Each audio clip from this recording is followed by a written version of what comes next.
തൃശൂർ ചാവക്കാട് സ്ത്രീയോട് മോശമായി പെരുമാറിയെന്നാരോപിച്ച് ബസ് കണ്ടക്ടർക്ക് മർദ്ദനം. ഭാര്യയോട് അപമര്യാദയായി പെരുമാറിയെന്നാരോപിച്ച് ഭർത്താവാണ് കണ്ടക്ടറെ മർദ്ദിച്ചത്. മർദ്ദന ദൃശ്യങ്ങൾ പുറത്തു വന്നിട്ടുണ്ട്. ആദ്യം ആ ദൃശ്യങ്ങൾ കാണാം.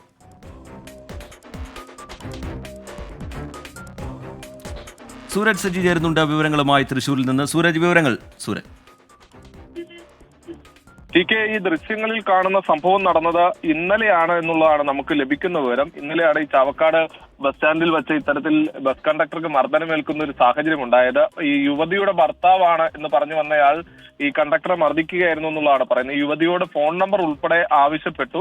നേരത്തെ ഒരു തവണ യുവതി ഈ കണ്ടക്ടറെ വാൺ ചെയ്ത് വിട്ടതാണ്. പക്ഷെ അത് മുഖവിലക്കെടുക്കാതെ വീണ്ടും ഈ യുവതിയോട് അപമര്യാദയായി പെരുമാറുകയായിരുന്നു എന്നുള്ളതാണ് പറയുന്നത്. എന്തായാലും ഈ ദൃശ്യങ്ങൾ പുറത്തു വന്ന പശ്ചാത്തലത്തിൽ ചാവക്കാട് പോലീസ് വിശദമായ അന്വേഷണം ആരംഭിക്കുകയും ചെയ്തിട്ടുണ്ട്. നിലവിൽ ഈ മർദ്ദനമേറ്റ ബസ് കണ്ടക്ടറോട് നാളെ പോലീസിന് മുന്നിൽ ഹാജരാകാൻ ഒരു നിർദ്ദേശമാണ് ലഭിച്ചിരിക്കുന്നത്. അങ്ങനെയെങ്കിൽ മാത്രമാണ് ഏത് യുവതിയോടാണ് ഈ അപമര്യാദയായി പെരുമാറിയതെന്ന് സംബന്ധിച്ചുള്ള വ്യക്തത വരികയുള്ളൂ എന്നുള്ളതാണ് പോലീസ് പറയുന്നത്. ദൃശ്യങ്ങളുടെ പശ്ചാത്തലത്തിൽ പോലീസ് വിശദമായ അന്വേഷണം ആരംഭിക്കുകയും ചെയ്തിട്ടുണ്ട്.